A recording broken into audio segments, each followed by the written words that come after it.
Primero se debe saber que el Parlamento es un órgano colegiado designado por elección popular en los sistemas liberal democráticos y a través de otros mecanismos de elección en los demás sistemas políticos. Dependiendo de la tradición política de cada país, este recibe distintos nombres, tales como Congreso, Cortes, Cámara, Dieta, entre otros.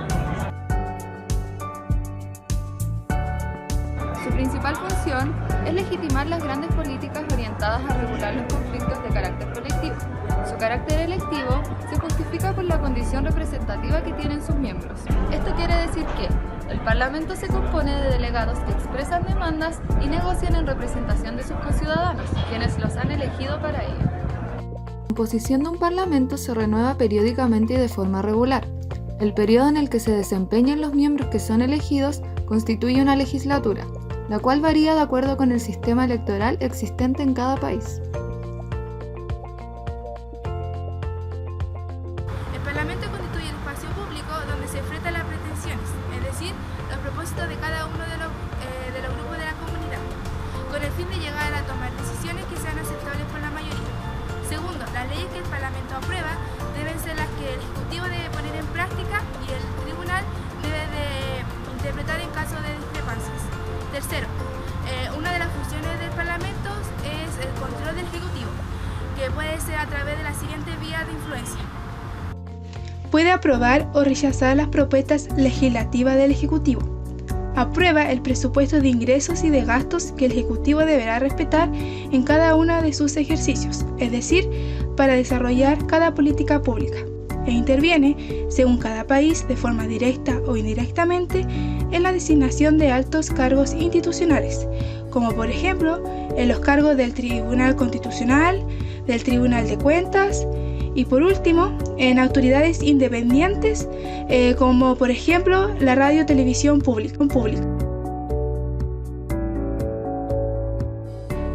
¿Qué tipo de parlamentos existen? Cada constitución determina la forma en la que se compone cada parlamento de cada país. Por lo tanto, podemos encontrarnos con parlamentos que se componen de solamente una cámara o de dos cámaras. Existen parlamentos monocamerales o bicamerales. Los parlamentos monocamerales se componen solamente de una cámara, es decir, de una cámara baja que también es conocida como Cámara de Diputados, los cuales tienen las siguientes características. Contar con una presidencia encargada de organizar los debates parlamentarios y la administración de la institución. La mesa es elegida por la propia Cámara. Los miembros de la Cámara se agrupan según afinidades políticas. Desarrolla su trabajo en comisiones, las cuales reúnen a un grupo de diputados para tratar un tema en específico, para luego llevar estas discusiones al plenario para celebrar los debates finales. El bicameralismo se compone de dos cámaras, de una cámara baja y de una cámara alta, también conocida como Cámara de Senadores. La Cámara Alta ejerce control por sobre la Cámara Baja en alguna de sus funciones. El bicameralismo tiene su fundamento en la distribución territorial del poder, a través del cual se da mayor representación a la población, y también es una forma de control que se ejerce por sobre la Cámara Baja, que cuenta con grandes atribuciones. Por ejemplo, esto se puede ver en lo que es el control o el freno que se ejerce por parte de la Cámara Alta hacia los proyectos que son aprobados por la Cámara Baja. Por otro lado, si consideramos la distribución territorial, la Cámara Alta permite que haya una mayor representación de las localidades del país sin tener en cuenta los atributos de esta. De esta manera se evita que los territorios más poderosos se impongan a los más débiles. En los sistemas bicamerales, las atribuciones de cada cámara están fijadas por cada constitución.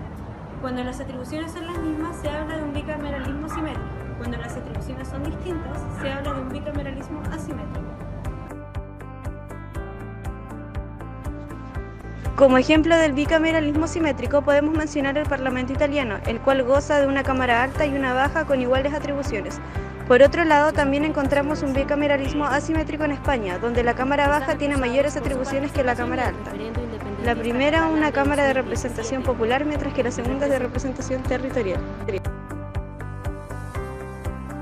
El monocameralismo es representado por la existencia de la Cámara Baja, Asamblea Nacional, Cámara de Diputados, Cámara de los Comunes, entre otros. Es aquella que tiene mayores atribuciones. El tamaño de la institución debe ejercer un equilibrio entre la labores efectivas y la representatividad, lo cual requiere un mayor nivel de organización. Como ejemplos de países con sistemas unicameral o monocameral, podemos nombrar a varios países latinoamericanos como Perú, Ecuador y Venezuela. Ellos cuentan con un sistema de una cámara para sus labores parlamentarias.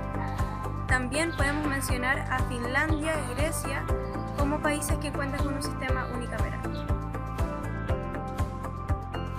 Hablamos de la decadencia de los parlamentos desde los años 20, cuando se extendió una crisis en esto a causa de su pérdida de importancia frente al Ejecutivo y a las administraciones públicas. Pero, ¿a qué se debe esta percepción? En primer lugar, los parlamentos dejaron de ser lugares exclusivos donde se negociaban entre iguales.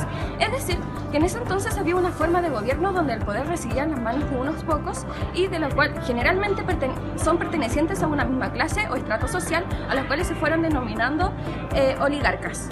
De este modo, con la extensión del sufragio universal hubo un aumento de la presencia parlamentaria del partido de izquierda y con ello una diversidad de tradiciones y posiciones que hicieron más difícil los acuerdos dentro del Parlamento. En segundo lugar, con la aparición de partidos disciplinados y mayorías cohesionadas, reforzaron al Ejecutivo con un apoyo dócil y sin disidencias, lo que hizo que el contraste ya no fuese entre Parlamento y Ejecutivo, sino más bien entre gobierno y oposición. En tercer lugar, con la expansión de la actividad estatal, irrumpió en muchos ámbitos de la vida colectiva, lo cual significó una mayor prestación de bienes y servicios. Y en este contexto, el Ejecutivo y las administraciones se encontraban más preparadas que el Parlamento para ejecutarlo. En cuarto lugar, la importancia adquirida por los medios de comunicación como ámbito de información y debate ha ido devaluando el papel parlamentario como tribuna principal de discusión política, ya que las repercusiones declaradas por actores políticos en la prensa y televisión son inmediatas y superiores que en el Parlamento. En quinto lugar, la personalización de la política ha sido inducida por los medios de comunicación que han ido concentrando la atención mediática y popular sobre las actuaciones y declaraciones de los actores políticos, pero no en sus resoluciones, incluyendo las leyes que el Parlamento produce. ¿En Chile el Congreso es un parlamento o existe alguna diferencia? Para la terminología de Congreso y Parlamento sí existe una diferencia.